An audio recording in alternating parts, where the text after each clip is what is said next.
le duc de Sussex a renoncé à poursuivre l'éditeur du Daily Mail pour diffamation.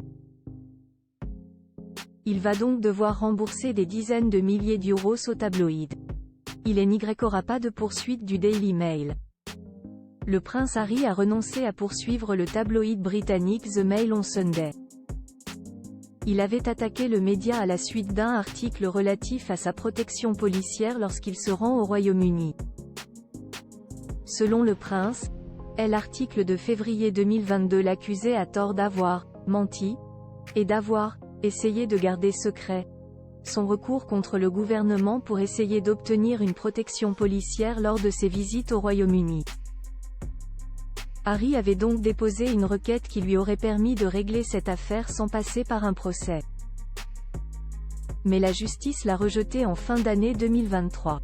Le duc de Sussex devait donc se rendre devant la justice, mais, au lieu de cela, Harry a jeté l'éponge et ses avocats ont informé la haute cour à 10 h du matin qu'il abandonnait l'affaire, est-il écrit dans les colonnes d'un autre tabloïd du même groupe, le Daily Mail.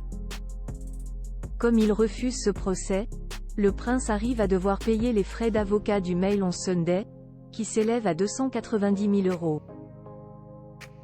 S'ajoutent à cette somme ses propres honoraires d'avocat, soit une facture totale de 874 000 €, affirme le Daily Mail. Harry est concentré sur « la sécurité de sa famille plutôt que sur des procédures juridiques », a réagi un de ses porte-paroles. Fatigué d'être sans cesse poursuivi par les paparazzi, le duc de Sussex a engagé de nombreuses poursuites contre les médias People, comme le rappelle l'AFP. Le prince Harry a d'ailleurs gagné un de ses procès contre les tabloïds anglais en décembre dernier. Il les accusait d'avoir utilisé des méthodes illégales pour exposer sa vie privée. La Haute Cour de Londres a ainsi condamné l'éditeur du quotidien Daily Mirror à verser 163 745 € de dommages et intérêts au prince. Photo, Harry et Meghan Markle. Les 100 moments marquants de leurs 5 ans de mariage, des procédures qui n'en finissent pas depuis que Harry et son épouse, Meghan Markle, ont quitté la famille royale et se sont installés aux États-Unis. Ils ne peuvent plus profiter d'une protection policière aux frais du contribuable britannique.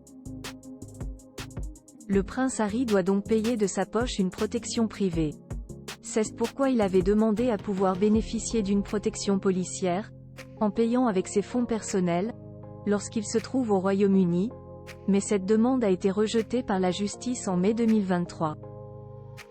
Le duc de Sussex a donc engagé une procédure dans laquelle il conteste l'arrêt de la prise en charge systématique de sa sécurité lorsqu'il est au Royaume-Uni. Article écrit en collaboration avec 6 médias.